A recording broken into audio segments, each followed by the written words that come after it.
This is a pig, this is a cow, and this is a monkey, but you probably don't recognize it.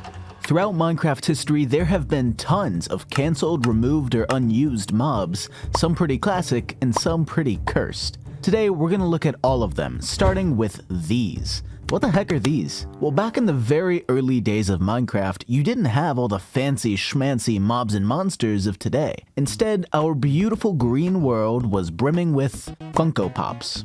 Some were endearing, like Raine, who I'm massively disappointed to say is not one of the new Minecraft characters, but also some weird ones, like Steve, Black Steve, very original, and Beast Boy from the Teen Titans. That one was just a lawsuit waiting to happen. And also, yeah, this used to be Steve. The Steve we know and love was something entirely different, the human mob. Notch actually just ripped its texture from one of his older games called Zombie Town and made it the first mob in Minecraft. But when our action figure friends disappeared from the game back in InDev, they did a little switcheroo, and this became the lovable lad we all know as Steve. Alright, when you make a new Minecraft mob, what do you do with it? A. Use it. B. Use it. C. Use it. Or D. Make small changes to it every few updates over the course of 12 years without ever actually adding it into the game and still refusing to remove it from the game. Well, obviously it's D, at least according to Mojang, and that's exactly what they did with the infamous giant mob, our first unused mob of the video. I get that it's really big and it might be distracting if they were everywhere, but surely just make them rare. Why not have one every 100 or 1,000 zombies be a giant? It's the same with the zombie horse. There's a spawn egg for this one at least, but why not just make it a rare variant of the horse?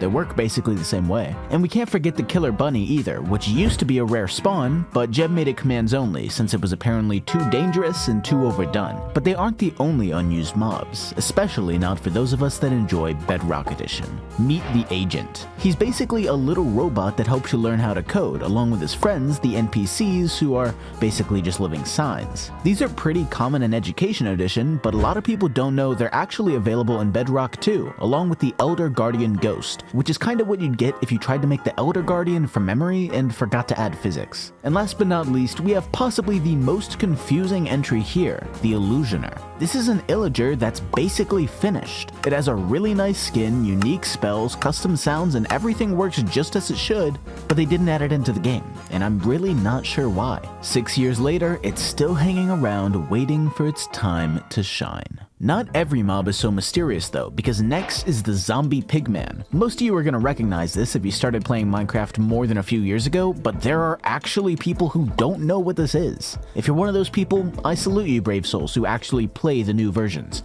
I'm still stuck on 2015 Minecraft because I'm afraid of change. But these zombified piglins are frauds. From the beginning of time, and by that I mean Alpha 1.2, all the way until 2020, this was the zombie Pigman for nearly a decade. But then when the Nether update came around, they for some reason completely changed them and added normal non-zombie piglins as well as their brothers, the hoglins and zoglins. Speaking of piglins, they actually used to exist as pigmen for a very short time during development. And you want to know what they turned into?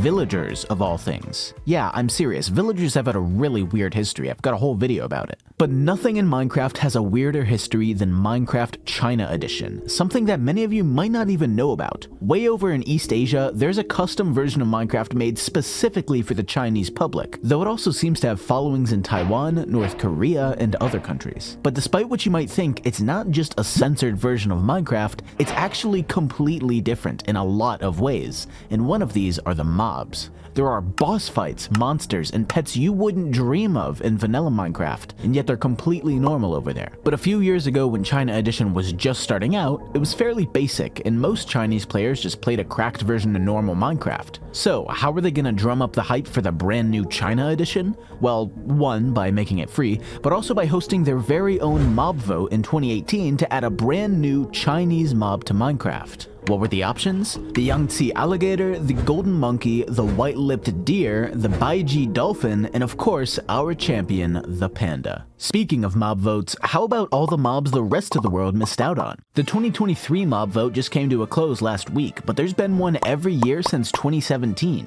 The OG might have been the most unique of them all, because everything here looked a little different than what Minecraft players were used to. These almost seemed like mobs you would find in a mod pack like RL Craft, not in vanilla. But while while only the monster of the night skies was the winner, aka the Phantom, everything here did end up being used in some way. The Barnacle Mob transformed into the Whirlpool mechanic, the Great Hunger became the Grindstone, and the Hovering Inferno became the Wildfire of Minecraft dungeons. Let's move on to 2018, which was more of a biome vote than anything, but each new biome update brought a new mob. The desert would get palm trees, oases, and meerkats, the taiga would bring sweet berries, campfires, and foxes, and the savannah would get baobabs, as well as two mobs actually, the termite and the ostrich. Looking back, it was pretty clear which one would win, though I'm surprised how few people voted for the desert update. The taiga and savanna biomes were already pretty nice. The desert was literally sand, cactus, and depression. Alright, 2019, sort of the same thing. It was a biome vote that happened to bring mobs. You had the Badlands with vultures, the swamp with frogs, and the mountain biome with the mountain goat. The mountain biome ended up winning, probably for the new terrain generation, because anyone that would pick mountain goats over frogs is just wrong, but they added the swamp in the next update anyways. If only they added the new desert as well. Onto 2020, perhaps the most infamous of the mob votes, and I think we all know why. The Iceologer ended up being narrowly beaten out by a glowing squid because Dream memed it to the top, and both Iceman and the Moobloom got shipped off to other games. Iceologer to Minecraft Dungeons, like the Wildfire, and Moobloom to the now dead Minecraft Earth. What a shame. But what about the 2021 and 2022 mob votes? Well, they were never really a competition, but let's talk about them anyways. In 2021, you had the Glare, who told you when your room was dark, the LA, who's basically a living Amazon drone, and the Copper Golem, which was just a guy that liked buttons, and he turned into a statue if you left him out too long. The LA ended up winning because, of course it did. It's literally the only one with a purpose. But the Copper Golem's brother, the Tough Golem, went on to try and avenge him in the 2022 mob vote. This time, he liked wool instead of buttons.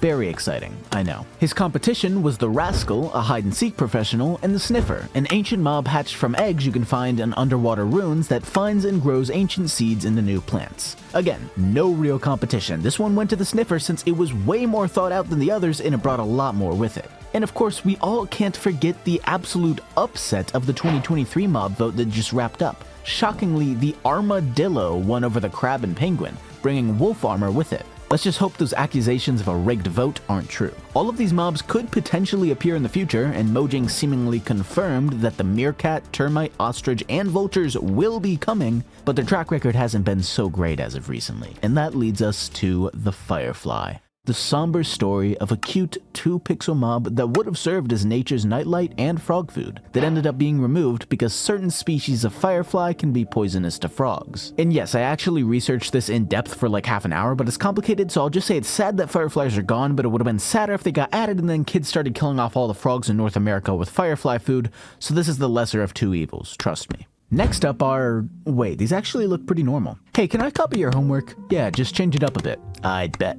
What is this? Well, these are the April Fool's mobs. See, for years now on April 1st, Minecraft has been pretty consistent with their April Fool's updates, and these tend to be pretty impressive. More impressive than real updates to the game sometimes. They bring a lot of new stuff in every year, and one thing they often have are custom mobs. Thing is, they're all just reskins of mobs we already have. Minecraft's April Fool's tradition reaches back to 2010, but the first custom mobs came with Minecraft 2.0 in 2013. Some of the features here actually became real parts of Minecraft, like coal blocks and tinted glass. Some of them not so much, like the exploding diamond chicken, the redstone bug, or the pink wither. It also came with the first horses in Minecraft. Yeah, these here are a sin against God, but they cleaned up their act and released real horses just 3 months later. In 2015, they went for an encore with the release of Minecraft 1.10, the Love and Hugs update. Yeah, this wasn't actually 1.10, it actually came out before 1.9 and it's a modded version of 1.8.3, but it did make the creepers and the iron golems much cuter. Most recently, we've had the 3D shareware update of 2019 and the 1 block at a time update of last year, which are probably my favorites of the April Fool's updates, and they each bring their own unique mob. The shareware update let you enter in cheat codes for the game, and one of them, appropriately titled a Nerd, gave you a cross between a creeper and this guy.